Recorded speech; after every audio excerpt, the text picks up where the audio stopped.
Some people just know they could save hundreds on car insurance by checking Allstate first. Like, to check the Jumbotron first, before attempting to eat a stack of Supreme nachos in one bite. Now you're just a meme that everyone shares on game day. Checking first is smart, so check Allstate first for a quote that could save you hundreds. You're in good hands with Allstate. Savings vary, subject to terms, conditions, and availability. Allstate Fire and Casualty Insurance Company and Affiliates, Northbrook, Illinois.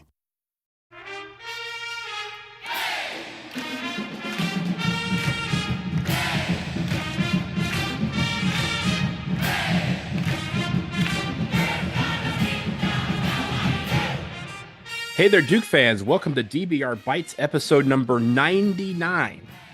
We're very close to the 100th episode of DBR Bites, but this is number 99. Yeah, Donald, we do not have anything special planned for number 100. I just want to get that out of the way. Hey, the special thing we have planned for 100 is that it will happen.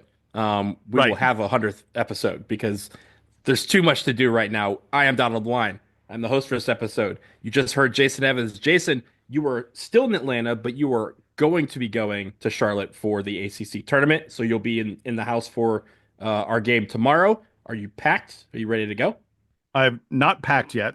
I know what I'm taking. A lot of Duke gear. Although I'm sitting on press row, I need to think about that. I maybe shouldn't be quite as obvious. Blues and blacks, right? Like generic blues and blacks. Yeah, exactly. As I've mentioned, I have no idea where they will be putting the press. My bet is I won't be high on the pecking order, but I'll be in the building. And I'm waking up early tomorrow to get, obviously I wanted Duke to be the number one seed, but when the possibility exists that we might not have been the number one seed, I was like, I could leave at a reasonable hour from Atlanta on Thursday if we're not the number one seed.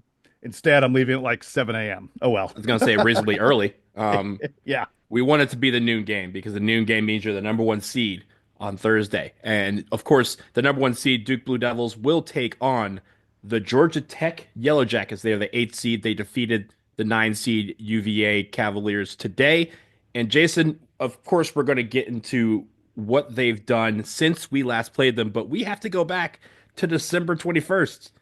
That's when we last played Georgia Tech. So we have not seen them in a couple of months. We beat them 82-56 at home back then.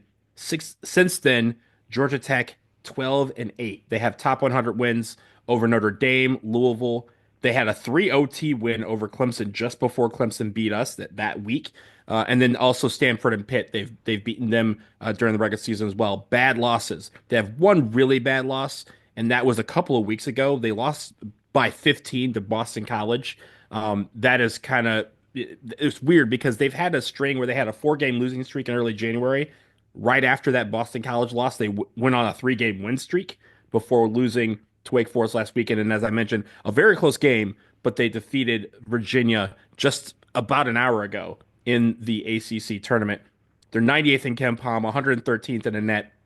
The one thing, Jason, that has really plagued Georgia Tech since we last played them is that they are 3-6 versus quad 1 teams, 0-7 versus quad 2 teams. They have just really struggled against the teams that would give them any hope of making any postseason tournament outside of the ACC.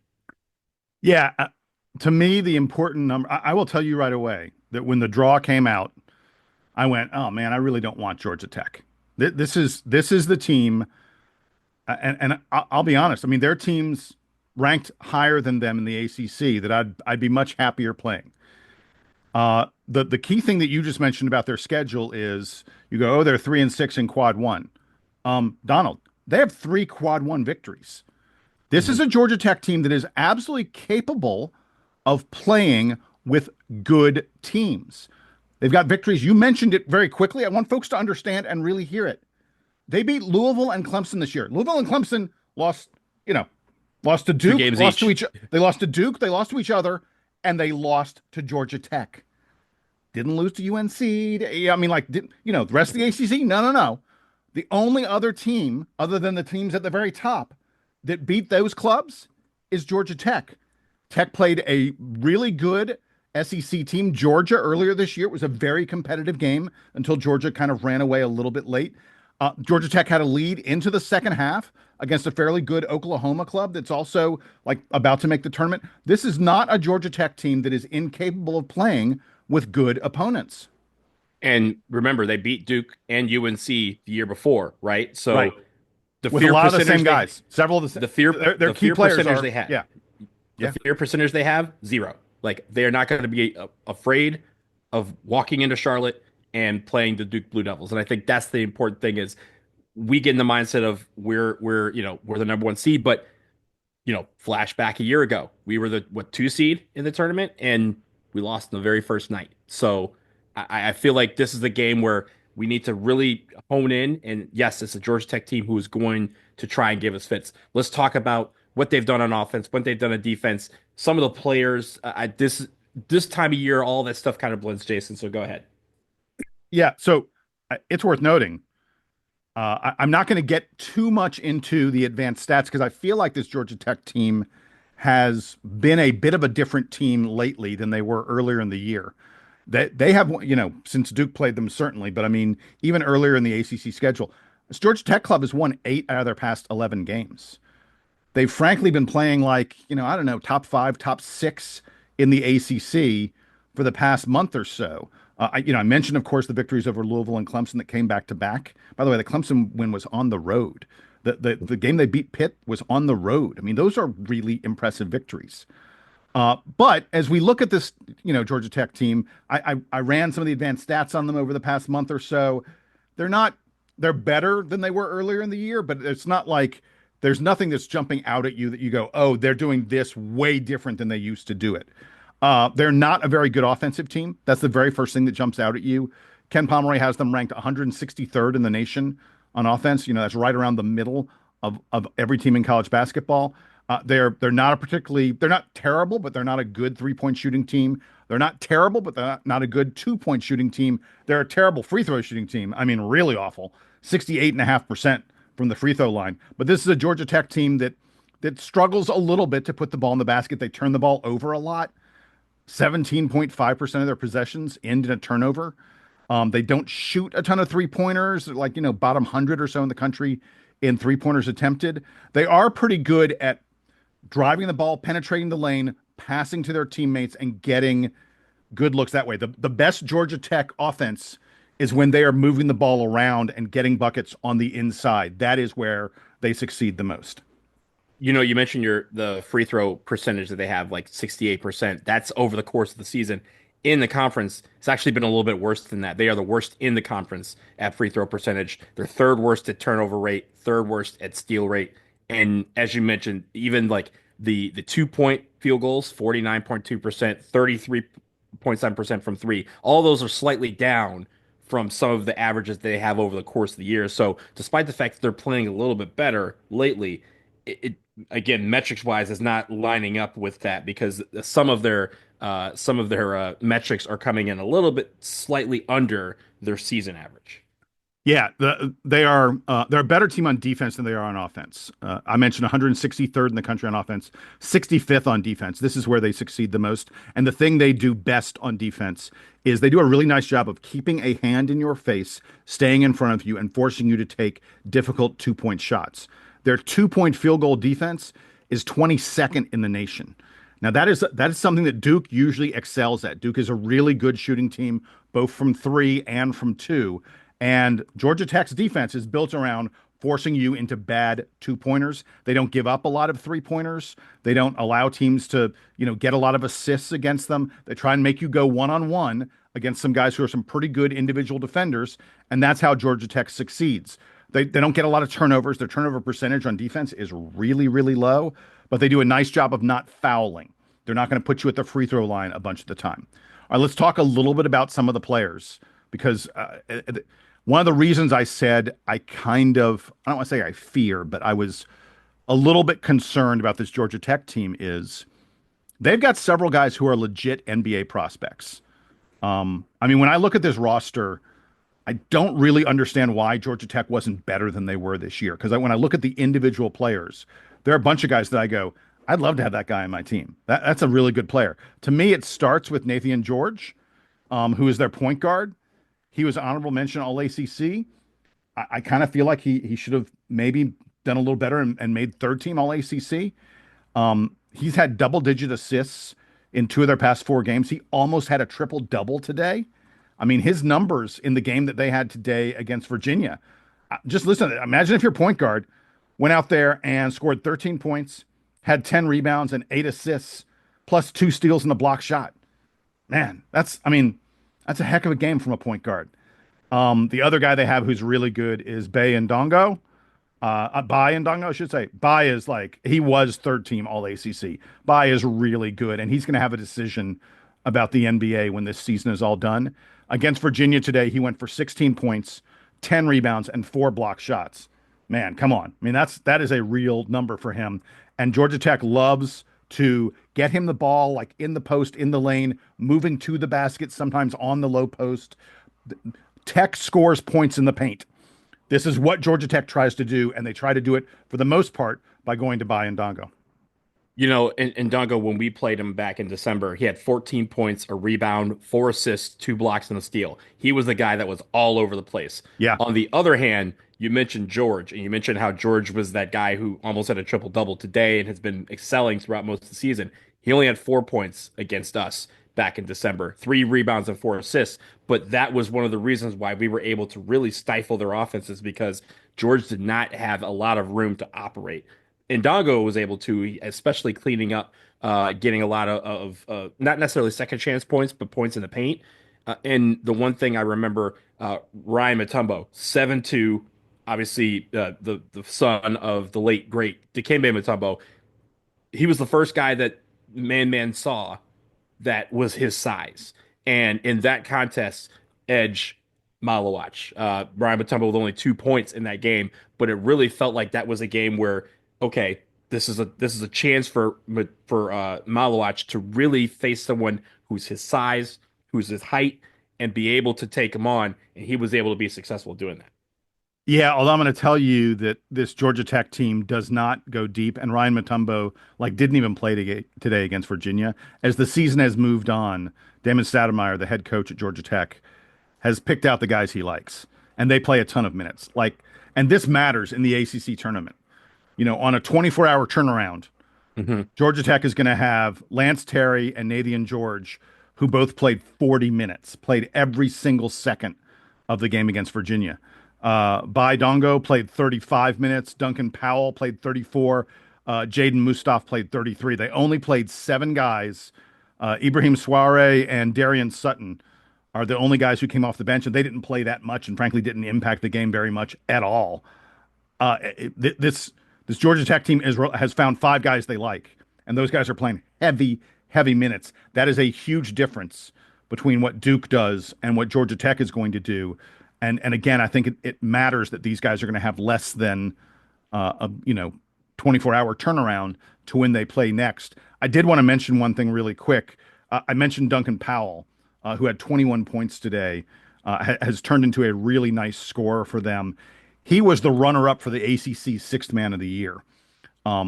He played, remember the 3 overtime game they played against Clemson? He played 49 minutes. 49 minutes for a guy who was coming off the bench. And basically, after that game, they went, why are we bringing this guy off the bench? I said he won Sixth Man of the Year. He has been in the starting lineup for the past 10, 12 games for them. I think it's 10 games he's been in the starting lineup. So this is a guy who plays a lot. And watch out for Duncan. If you're defending Duncan Powell, this is the guy who cuts to the basket.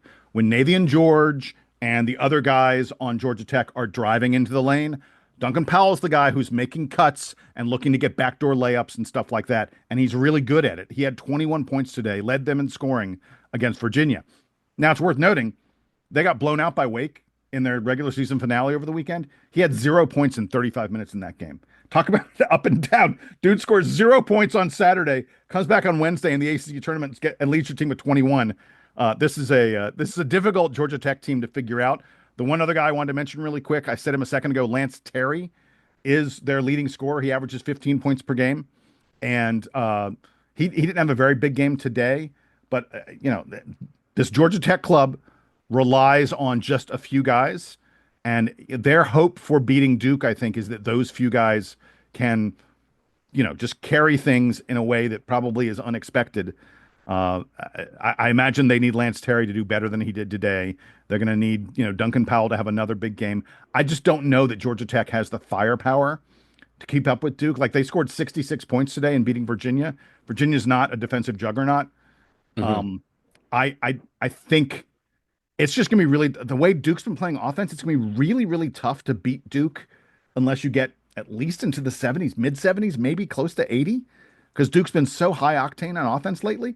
And that's a tall order for Georgia Tech. They're not a team that tends to score a lot. They scored against, like a Miami and stuff like that. But for the most part, like their past couple games, they're just not scoring that much. And I think it's going to be difficult for Georgia Tech to keep up with Duke. Your point about how high octane Duke's offense has led me to the things to watch for this game, Jason. Great segue. The first thing is come out swinging. What did I mention last year? We came out flat against NC State. We weren't able to overcome the momentum that they had, and we lost in our very first game. And of course, we obviously don't want to do that. But to do that, we have to come out swinging. This is the ACC tournament. As you mentioned, we have the advantage of playing 8, 9, sometimes 10 guys, considerable minutes in a game, whereas they're kind of limited to 6, maybe 7. And so and they've already played a game where, as you mentioned, a few of their guys have played heavy minutes. So we need to be able to take advantage of that, go out, come out swinging, run the floor, do the things that has gotten us to this point. Hitting threes is going to be essential. I think that's what really killed Georgia Tech the last time we played them. I think we only hit 8 of them, but they came at such opportune moments that it felt like whatever momentum that Georgia Tech was able to muster was killed every single time by a made three. And then finally, Jason, the defense has been with us all year. I think the one thing that's related to what you mentioned, right? Teams having to get into the 70s, maybe even the 80s to try and beat us. It's the result of sometimes we've had those happen at the result of our defense just not being right there. So make sure the defense is ready to punch in. This is the time that we need our defense to be there. It did not have to travel far on the bus to get to Charlotte, so and we could pack whatever we wanted. It's not an airplane where we're limited to a carry-on, right? The defense can show up, and the defense should show up right from the opening jump and be ready to have that lunch pail attitude all game long. Yeah, last thing I'll say, I forget if I already mentioned it. The computers, the analytics say Duke wins this game by about 20 points. Torvik has it. Sorry, not Torvik. I mean Ken Pomeroy has it. Duke winning 83-61. And again, I just feel like Georgia Tech is. It's going to be a tall order for the Georgia Tech offense, which is not that great, to keep up with what I think is a really strong Duke offense. We will see. Yeah, actually, sorry, I will see. You will see. You're going to be safe travels to Charlotte. Thank you. When you do, and again, if you see Jason, give him a nice hello. Give him some caffeine because he will have been up early in the morning. So make sure he's heavily caffeinated so they can get through the game. All right, we're going to take a quick break here. On the other side, we have the end of season awards for both the men and the women, and of course, we couldn't go into the postseason without celebrating a champion. More after this.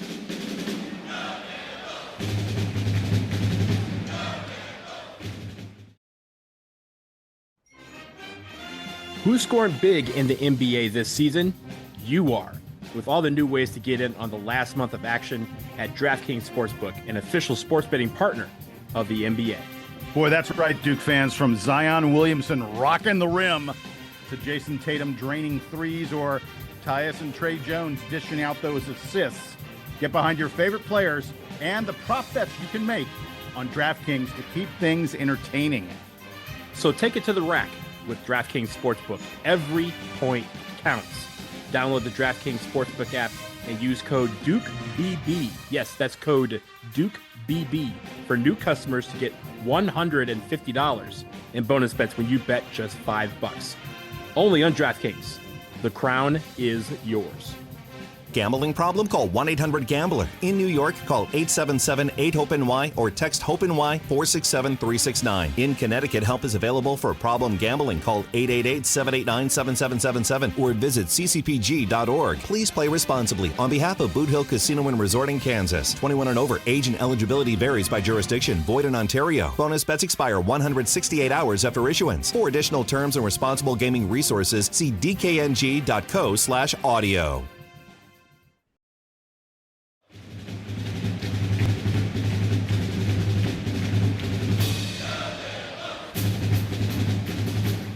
We are back, and Jason, we turn our attention to some of the end of year awards that have come out over the last few days, both for the men and for the women. Are going to start with the men because that came out yesterday and it's fresh of mind.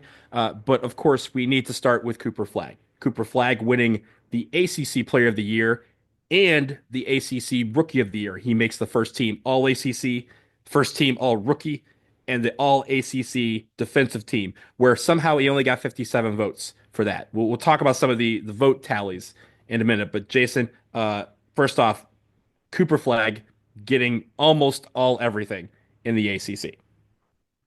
I want to be clear that it sounds a little sour grapes to be saying, oh, wait, what about what he didn't win when Cooper Flagg won virtually everything you can win? But it's ridiculous, absurd, and insane that Cooper Flagg did not win ACC Defensive Player of the Year. Correct. And no offense to Chucky Hepburn, who had a very, very nice season, but Chucky Hepburn did not lead the ACC. I want to repeat this. In any defensive category, there's nothing you can find where Chucky Hepburn was the best player in the ACC.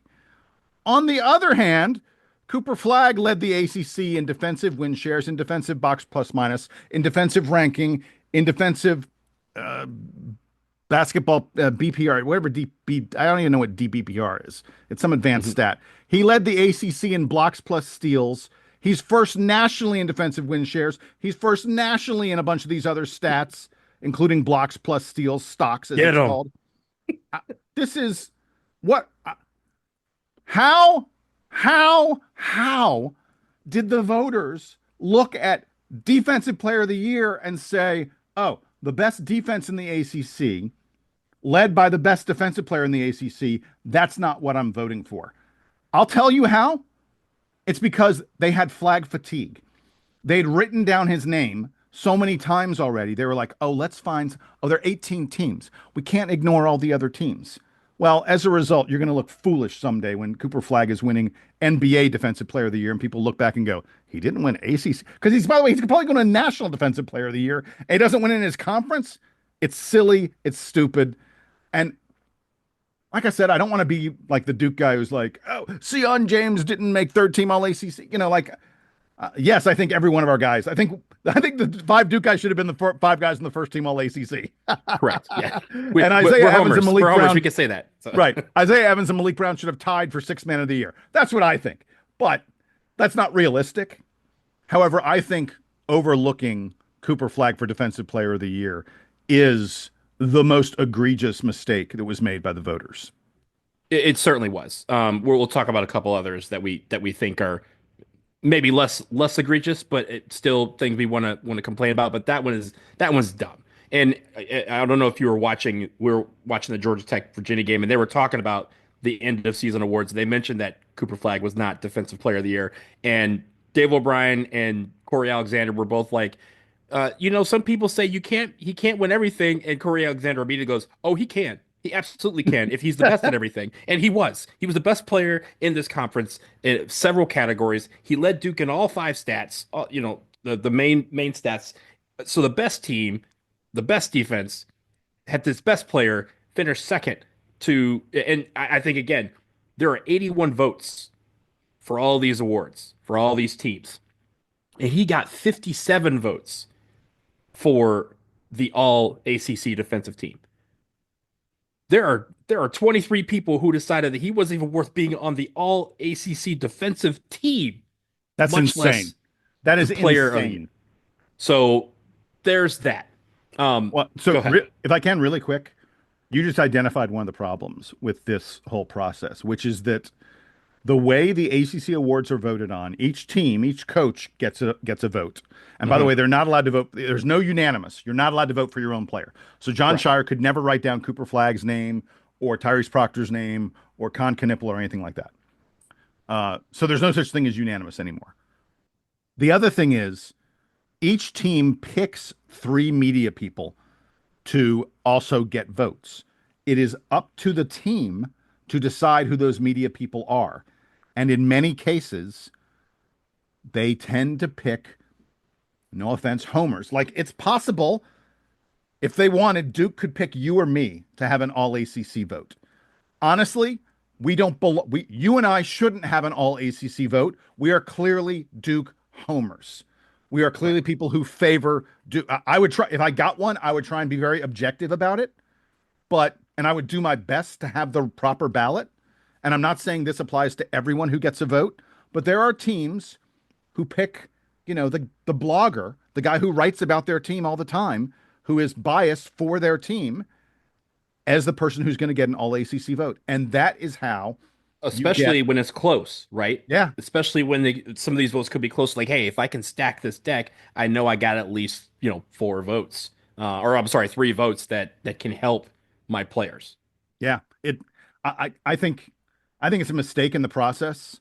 There are legitimate journalists working for major newspapers whose job it is to be objective about those teams. You and I try and call it like we see it. We try to, we're being reasonably objective, but Steve Wiseman, and I don't know if Steve has a vote or not. Someone like Steve Wiseman, someone like Brendan Marks, these guys are paid by their publications to say when Duke is great and to say when Duke is not. And the same with North Carolina and all the other teams in the ACC. That's the kind of person who should be voting on these awards. But there are some people who vote on them who are not in that boat, who are not legitimate journalists. No offense to those people. That's just the reality. And we'll talk about a couple of where those could peek their ugly head in just a second. But let me get through some of the Duke players. Con Knippel's second team All-ACC. He's the only Duke player to make second all-team or second team. Tyrese Proctor makes the third team. He also got a vote for most improved player. Common Malawach is All-ACC honorable mention. Cooper Flagg, Seon James make the All-ACC. The ACC All-Defensive Team, while Cooper, Con, and Man make ACC All-Rookie. Now, Jason, I'm going to set the coaches one aside for a second. You skipped one. Isaiah Evans and Malik Brown both got votes on Sixth Man of the Year as well. Yes, I'm sorry. Thank you for pointing those out. This is the second most egregious category, and it is kind of Duke adjacent. Jalen Blake's got second and most improved player voting to This Donald is absurd. Jr. This is ridiculous. That is inexplicable. He led. I think we talked about this like when we played Stanford, that Jalen Blake's had the best like rise in points per game in the any entire player country. in college basketball. Yeah, there's no way he shouldn't have won that, and he lost by 3 votes or 3 points, however they tabulated. But that was absolutely egregious, and this is no slight to Donald Hand Jr., who I thought had a great season, and we've talked about him on this pod before. But there's no way that Jalen Blake shouldn't have got that award, in my mind. I did want to note something outside of the ACC before we get to Coach of the Year. Duke men's basketball, for Seon James. Seon James was honored as a member of the inaugural All-State NACDA Good Works team that recognizes 20. I'm so glad you're doing this. This is such a big deal. Go for it. Yeah, 20 standout student athletes across college, all the winter sports, so that's volleyball and all that, for their exceptional achievements in community service, athletics, and academics. Seon James, I believe, is the first Duke player. It's the inaugural, but he's the only Duke player that's on this list. But we have talked about when he joined Duke a year ago. We talked about how worked in he was with the Seon James Foundation, how he intended to keep it going in New Orleans and also try and branch it to Durham, and he did just that this year. When we talk about some of the end of year awards, this is one that is at or near the top because it recognizes everything he does on the court, but also again in the classroom and most importantly in the community. So congratulations to Seon James for being the inaugural winner of one of these Good Works team. A tremendous accomplishment. Yeah, I'm so glad you brought this up. I was going to talk about it as well. First of all, it's worth noting, as you did, this was all winter sports. This is gymnastics. This is hockey. This is basketball. This is swimming. This is indoor track and field. This is not just a college basketball award, not just a men's college basketball award. It spans men and women. So to be cited for this, you really need to do some impressive stuff. They specifically noted the Seon James's toy drive, where he gave 1,800 toys to needy children around Durham. They specifically noted the program that he's worked on that has provided shoes to 4,000 needy people. Come on. What Seon James does in the community is truly impressive.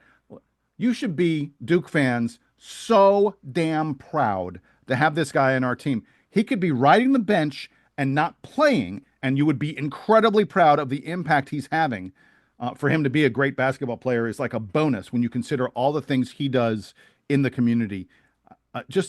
Look, I've been talking about him since the day I met him, almost exactly a year ago. A great citizen, a great human being, someone that I'm thrilled to be associated with Duke. And it's great that he has gotten this recognition as one of the 20 best college winter sports athletes in terms of doing good works in his community.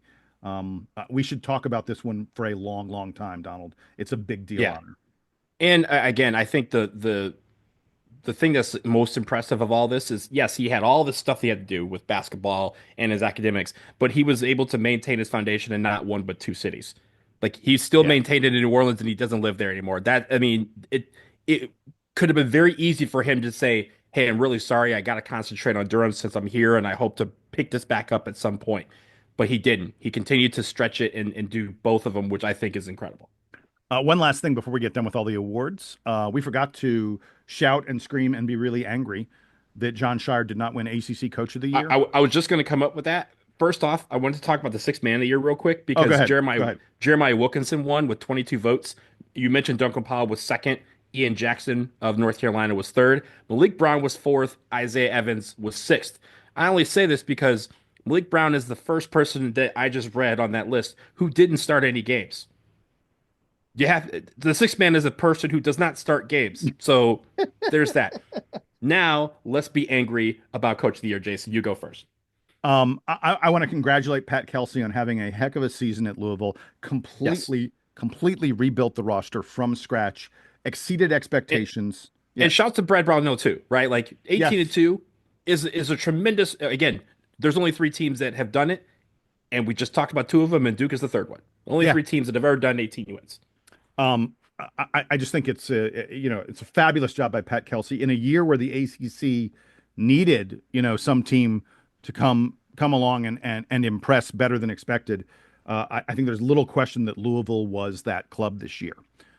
That said, what planet are you on? What zip code is your brain in that your body is not?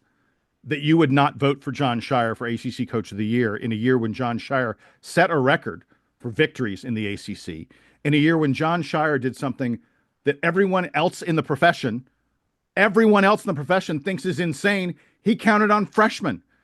Every other team in the country is like, I'm getting old. I'm getting older. I'm not going to use my freshmen. Freshmen are not useful in this modern era of college basketball. And Jon Scheyer went, I'm going to start 3 freshmen.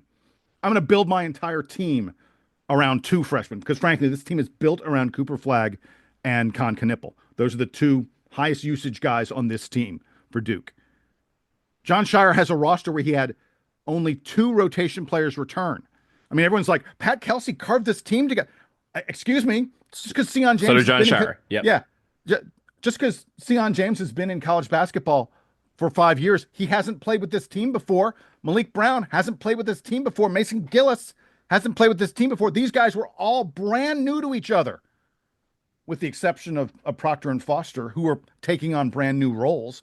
Tyrese Proctor moving from point guard to shooting guard. I mean, what Jon Scheyer did is unbelievable. There's a reason that there are a lot of folks who say Jon Scheyer is the national coach of the year. And yet the ACC voters are like, well, we expected Duke to finish first. So the fact that they finished first, I'm not going to give them credit for that. It's dumb. It doesn't make any sense. It's the same as like the fact that Coach K didn't win Coach of the Year in the ACC for the final 20 years of his career while he was dominating the conference in a way that the conference has never seen before. Everyone's always like, oh, we expect Duke to be great. The fact that they're great, we're not going to give their coach credit. Newsflash, people. Have a look at other programs. Have a look at North Carolina to figure out just because your program's supposed to be great doesn't mean it's automatically great. I think this is ridiculous. It's absurd. It's offensive. It's yet another example of the ACC voters not really looking at these things in a critical kind of way. And I guess you could say, hey, whoever wins the conference every year, is that coach automatically Coach of the Year? I don't know that I'd go that far, but certainly should be under consideration. Who did the best coaching job? The guy who won the most. No, duh. The guy who won the most, the guy, as you mentioned, who set a record for wins, the guy who had to do it while retooling his entire roster. And honestly, I think in the case, again, this is nothing to do with Pat Kelsey at all, but he is getting credit for Louisville being terrible last year, and that is unfair That's a in this great year's point. race. That is a great point.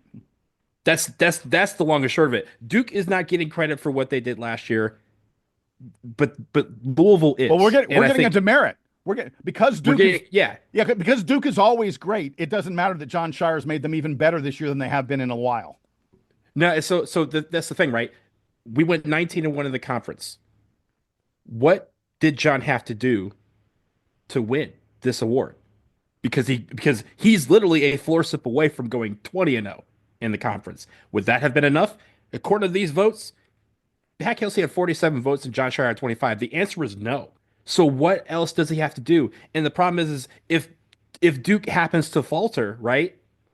Like if they stumble 1 year, we're not getting credit for that the next year, like Louisville did. Louisville is a top 7 program all time, and they're getting credit for being, terrible from the year before and being able to be good this year. I think that part is the travesty, and I think a lot of people will not fully get why that is an issue that can expound itself in years past. It's almost like John Shire just knows he's never going to win this. If there's a year where a Duke coach is going to win this thing, it's this year where they set records and they were the best team in the country. They're the best defensive team in the conference. They set all sorts of records for efficiency. They're one of the best statistically metrical teams ever. They're the second best efficiency team in KenPom. Yeah. Yeah. In the past 25 years. Right. Actually, I'm sorry. In the past 25 years, they're the best. If you go 26 years, they're the second best. But I mean, yeah. And so it's been a quarter century since anyone's been this good, and you're telling me that John Shire doesn't deserve Coach of the Year. How stupid do you sound to say that? Yeah, I think that's the travesty, but he is our Coach of the Year, and hopefully he gets some votes for National Coach of the Year, and hopefully he gets banners, because I think that'll help cure those ills. Jason, before we get out of here, I want to mention the women's side of things, because I think the women also got a lot of awards. I want to start with the end of season awards, and then we'll get to the big one at the end. Toby Fournier, All-ACC first team. They somehow do 15 players on the first team for the women's side. I don't know why they do that, but Toby Fournier, first team All-ACC and all freshman team. She won the freshman player of the year. Ashlyn Jackson, All-ACC second team. Jaden Donovan, ACC all defensive team.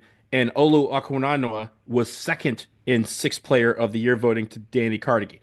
Now, the biggest award, Jason, is that this team that I just mentioned are the ACC tournament champions. It has been a couple days since we've been able to do this. We weren't able to get to it till now, but they beat everybody in the ACC this year. They had 4 ACC losses. They avenged all 4 of them, 3 of them on the way to the ACC tournament title. This is big. This is huge. We talked about it when they were in the final. It was a couple hours before they played. What a great game they had against NC State to come back from down 10 to really win running away and claim the first ACC tournament title for Duke women since 2013. Congratulations to them. They will have their selection show on Monday, and right now they're looking at either a 2 seed or a 3 seed. That's what we're kind of looking at for Duke.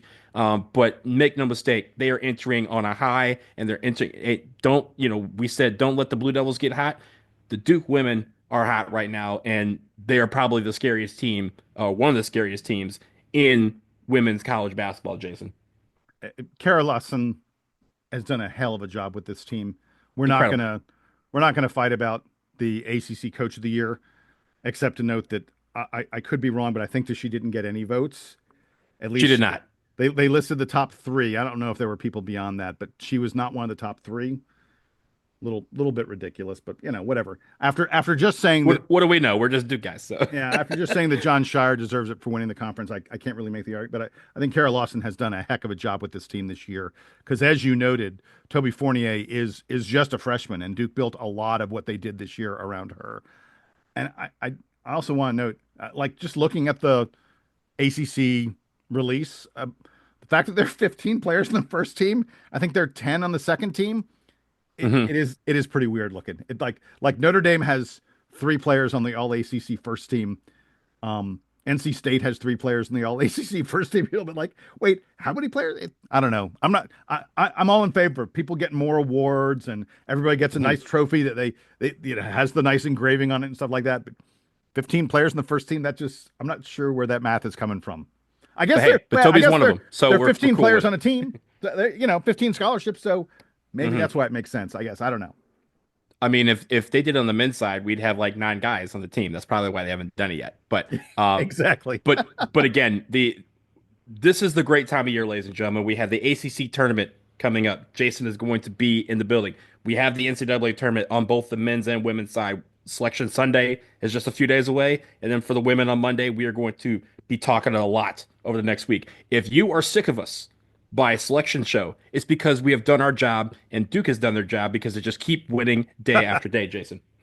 Yeah, exactly. Hey, there was one last thing I wanted to note. When we were talking Sure. to Jordan Brenner the other day, and folks, if you haven't listened to that interview yet, then what are you doing?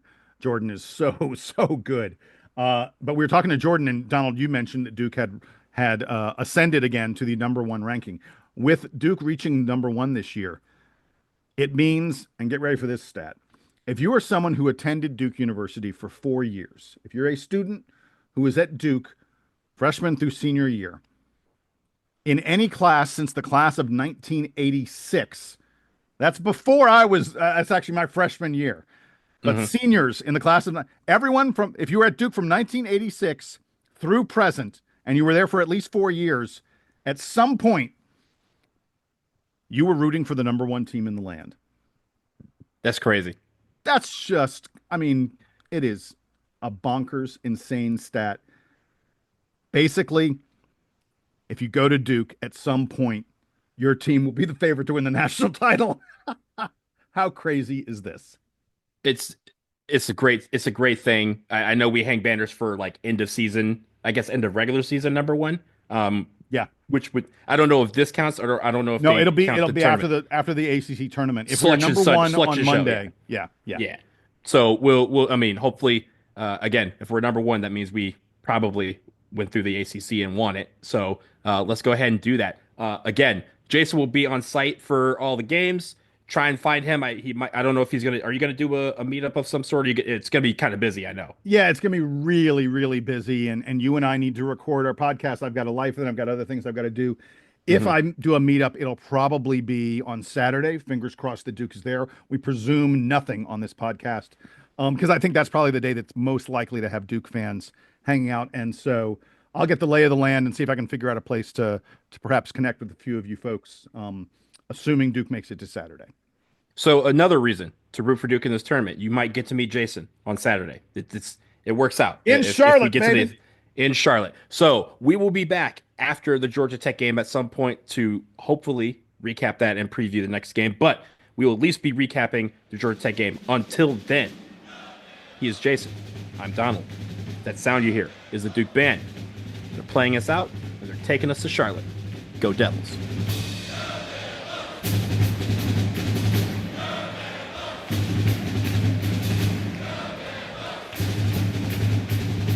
But I told him, like, we're going to be potting every 30 hours, essentially. So probably more than every 30, I think.